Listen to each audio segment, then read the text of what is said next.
Czołgiem. Długo zastanawiałem się, gdzie wrzucić ten materiał, czy zrobić go bardziej na taki kanał stalkerski, czy bardziej na taki kanał ogólny, ale potem doszedłem do wniosku, że na kanale stalkerskim mamy takie, stalkerskie materiały, a ten jest troszkę szerszy i w zasadzie zahacza o jakieś tematy ogólne, które będą lepiej pasowały tutaj. Jednocześnie, gdybyście jakimś cudem znaleźli się tutaj z dalekich odmętów internetu, zapraszam na drugi kanał. Mamy chyba ciągle jedyny w Polsce kanał tylko i wyłącznie na temat Stalkera. Do rzeczy. Oblicza Stalkera, jak sami wiecie, jak na razie przynajmniej są 3. Trylogia serii stworzonej przez GSC prowadzi nas przez meandry tego dziwacznego uniwersum i zaczyna się od pobudki jako naznaczony w wiosce na Kordonie, a kończy ucieczką z zony w Zewie Prypeci. Jednak tam, gdzie kończy się historia stworzona przez deweloperów, zaczyna się scena moderska, jaka przeszła bardzo, bardzo daleką drogę. Zaczęło się bardzo prosto, od grzebania w plikach, edytowania poszczególnych parametrów postaci, świata, a skończyło na totalnych konwersjach, których ciężko rozpoznać jeszcze starego, dobrego Stalkera. W ostatnich latach najjaśniej w tym gwiazdozbiorze modów świeci oczywiście Anomaly, czyli tak naprawdę najgorszy mod do Stalkera, jaki kiedykolwiek ujrzał światło dzienne. No ale zacznijmy od początku.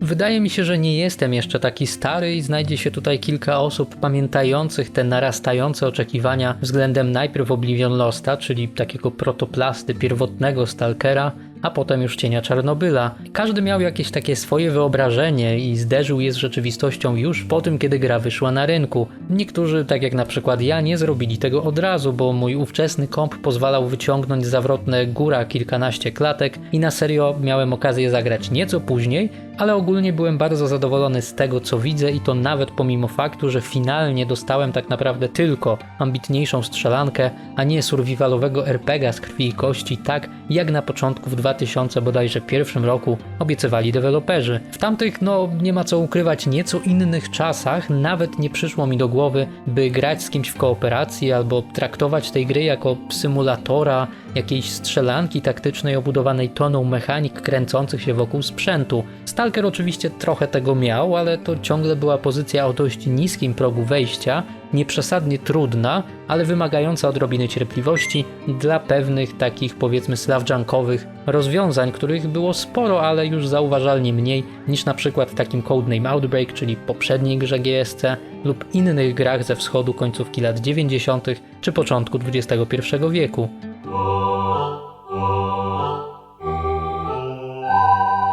Na pierwszym miejscu w Stalkerze był świat. Ta zona będąca dodatkowym, ciągle ewoluującym protagonistą całej serii, z tym klasycznym, ikonicznym kominem elektrowni majaczącym gdzieś w oddali, a zaraz za zoną była fabuła. W każdej odsłonie mieliśmy coś konkretnego do zrobienia, a motyw drogi, mający przecież duże znaczenie symboliczne chociażby w rosyjskiej literaturze, z której Stalker bierze naprawdę sporo, był jednym z najważniejszych motywów całości. Drogi, nie włóczenia się. Nie wiem, czy to kwestia mylnego pojmowania tego motywu, czy może bardziej jakiejś próby zrobienia z drogi mechaniki rozgrywki, ale premiera Call of Chernobyl, moda, protoplasty, Anomaly, który połączył w dość przypadkowy sposób lokacje z całej trylogii, wyciął fabułę i pozwolił skupić się na bieganiu po zonie oraz wykonywaniu totalnie losowych misji, przedstawił nam Stalkera zupełnie innego, takiego, który nie skupia się już na obcości świata czy fabule.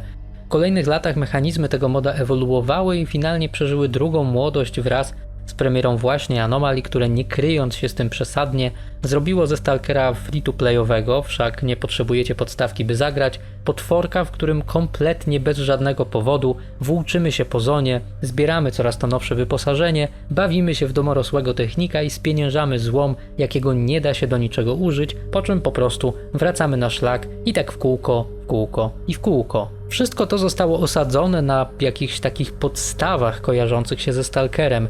Zwiedzamy tutaj znajome lokacje, będące losowym połączeniem wszystkich tych, które znajdziemy w serii. Spotykamy jakieś znajome postacie, ale tak naprawdę nic za tym nie idzie, ponieważ jest to całkowicie pozbawione jakiegokolwiek kontekstu. Czytając komentarze w internecie, nawet dzisiaj można odnieść wrażenie, że duża część aktualnych fanów Stalkera to ludzie wychowani właśnie na Anomaly, którzy nie mieli lub mieli, ale marginalną styczność z oryginalnymi grami. To właśnie tutaj rekrutują się nowi członkowie społeczności, czekający ciągle na Stalkera 2, przekonani o tym, że Anomaly jest jakąś taką częścią spuścizny tej serii, no a przecież nie jest. I to oni ostatecznie boleśnie rozczarują się rozstrzałem pomiędzy tym, czym będzie kontynuacja trylogii Stalkera, a czym są wyobrażenia narosłe na Anomaly. Chyba że GST ze Stalkerem 2 pójdzie drogą kompletnego absurdu i weźmie z tego moda tak dużo, że w zasadzie zerwie z przeszłością całkowicie, no ale to prawie na pewno się nie wydarzy, sądząc chociażby po udostępnianych zwiastunach. Chociaż z drugiej strony, obserwując opinie ludzi, wydaje mi się, że znajdujemy się w takim punkcie, że wielu właśnie takiego Stalkera 2 by oczekiwało.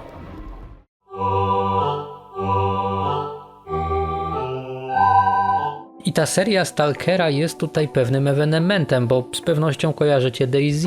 Nim DayZ stało się oddzielną grą, był to po prostu mod do Army, używający asetów oraz mechanik oryginału, ale dodający od siebie klimat postapokalipsy i zmieniający sam rdzeń rozgrywki.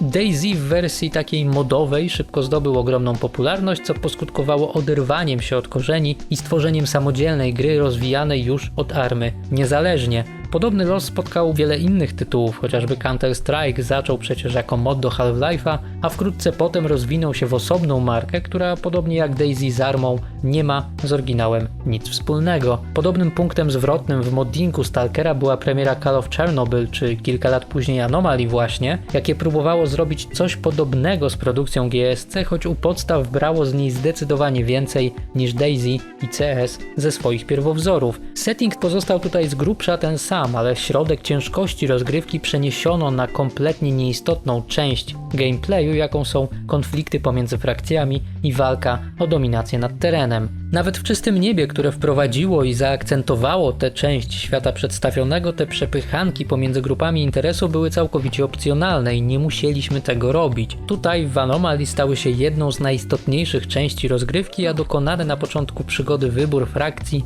determinował to, jak będzie wyglądała nasza codzienność w tym świecie. Choć trzeba przyznać, że tylko pozornie, bo aspekt wprowadzony po raz pierwszy w Misery, czyli modzie zmieniającym zew Prypeci w zaprzeczający założeniom uniwersum survival, to znaczy niezdrowe ilości sprzętu oraz zbytecznych śmieci zbieranych na każdym kroku, znalazł zastosowanie także w Anomaly, przez co członek każdego ugrupowania przez większość gry jest zwykłym śmieciarzem, kolekcjonującym wszystko, co tylko wpadnie mu w ręce. Część z tych przedmiotów ma użyteczność jeszcze niższą niż rozbudzające niezdrowe zbieractwo graty wypełniające świat RPG-ów Bethesdy. Tyle, że tam można je chociaż sprzedać za parę groszy, a tutaj wypychamy sobie kieszenie dziadostwem w imię dziwnie pojmowanego realizmu, który tak naprawdę z realizmem nie ma nic wspólnego. Crafting, dbanie o broń, medykamenty i ta taka maniakalna wręcz nadbudowa nowych elementów gameplayu przekształca Anomaly w coś zbliżonego bardziej nie tyle do freeplaya w otwartym świecie, a looter shootera z Czarnobylem w tle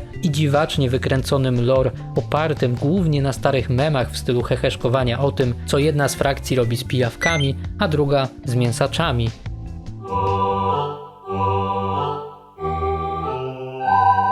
I w tym momencie musimy powiedzieć sobie jedno, nie ma tak naprawdę nic złego w dostosowywaniu gier do swoich własnych, jako odbiorca, potrzeb. Jeśli tylko deweloperzy jakiegoś tytułu są skłonni pozwolić nam na modyfikowanie tej produkcji, a społeczność chce to zrobić, no to ostatecznie ogranicza nas tylko wyobraźnia. Ruskie gówno mody sprzed lat, bo takich było całkiem sporo, jak na przykład ten, którego widzicie obecnie na ekranie, nie były zbyt śmieszne, a jeśli nawet można je nazwać śmiesznymi, to szybko stawały się raczej męczące. Nie mogę też zapomnieć o pewnej polskiej produkcji, czyli sławnym sequelu Czystego Nieba, do którego linka zostawiam w opisie, bo autora pozdrawiam. Obydwa powyższe mody, a także DayZ oraz Counter-Strike, niezależnie czy w swojej pierwotnej czy aktualnej formie, mają tak naprawdę tylko jedną rzecz wspólną. Nie prowadzą do systematycznej degradacji znaczenia oryginału wraz z pojawieniem się kolejnej mutacji tego samego pomysłu. Bo zobaczcie, najpierw mamy Call of Chernobyl robiące ze Stalkera freeplaya bez żadnego wyraźnego celu. Wkrótce pojawia się na rynku wiele mniejszych lub większych modów, ale tak naprawdę będących wariacjami na temat tej samej rozgrywki. Następnie nagle pojawia się Anomaly obudowany milionem dodatków oraz kompilacjami takich jak Expedition, Gamma czy EFP. To wszystko, tak samo jak Anomaly, to tak naprawdę modularne paczki dodatków, które zgodnie z własnym widzimisię możemy włączać lub wyłączać, dostosowując doświadczenie do tego, na co akurat mamy dzisiaj ochotę, albo wręcz mieszać dowolne składniki i przygotować sobie z tego zupę.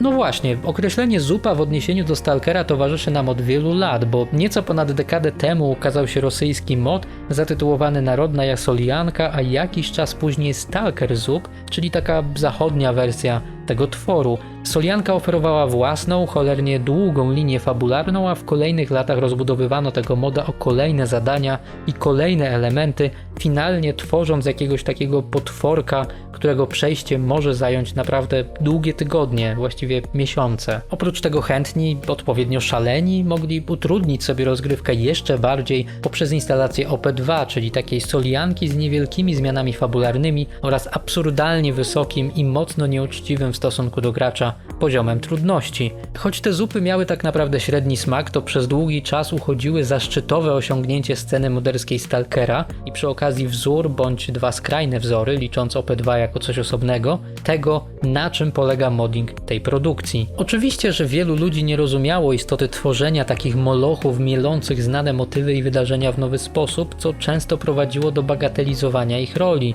Dopiero po uwspółcześnieniu oraz przekształceniu w bardziej popularną, otwartoświatową formułę stalkerska zupa odniosła sukces w samej społeczności oraz poza nią. Anomaly wygrywa z Solianką wyższą jakością techniczną, wyższą jakością wykonania oraz wspomnianą modularnością w swojej konstrukcji, a przegrywa na pewno brakiem związku przyczynowo-skutkowego, bo jakikolwiek on by nie był w starych zupach, to w historii zaprezentowanej w Anomaly znajdziecie tylko jakieś takie byle jakie coś, co jest powodem do przebiegnięcia się po zonie w tej z powrotem. Czy zważywszy na ogromną popularność, ale tak naprawdę zerwanie z oryginałem Anomaly powinno wylądować na śmietniku? No oczywiście, że nie. To może powinno pójść w ślady DayZ, CS-a oraz innych produkcji, które zaczynały jako mody? No gdyby nie podpierało się tak silnie uniwersum Stalkera, to prawdopodobnie tak, ponieważ w obecnym układzie mod sabotuje oryginalną serię, dając graczom mylne wrażenie na temat tego, czym te gry produkcji GSC tak naprawdę są. Bo mody do Stalkera, tak jak mody do wielu różnych żywych po latach gier, to często jest zabawa dla dość wąskiej grupy pasjonatów. Przecież sami wiecie, nie wszystko jest dla wszystkich, nie każdemu musi się to podobać. Powstanie Anomaly przeniosło modding trylogii Stalkera na salony i to jest całkiem okej, ale nie zrobiło niestety niczego więcej oprócz zostawienia nas sugestią, że oto miszmasz looter shootera z symulatorem Menela o dużych aspiracjach technicznych, rozprowadzany darmowo i popisujący się właściwie na każdym kroku wszystkim, co da się tylko wycisnąć z 20-letniego silnika, jest tym doświadczeniem, które wielu młodszych ominęło, a wielu starszych do dzisiaj idealizuje, wspominając pierwsze przejście Cienia Czarnobyla i tę pustkę, jaka się po nim pojawiła. Bo przecież w tym świecie jest jeszcze tyle do zrobienia, tyle do zobaczenia, tyle do wymyślenia, można wszystko zwiedzić, można znaleźć, można przeżyć jakąś przygodę. Co by było, gdybym po prostu mógł uwikłać się w te lokalne konflikty, dołączyć do jednej z grup interesu i skupić się na odgrywaniu roli w tym świecie, a nie byciu bohaterem, który uratuje cały świat? A no właśnie wtedy byłoby to pewnie Anomaly, ale już na pewno nie Stalker. Trzymajcie się tam w tym pełnym mutantów, anomalnym świecie.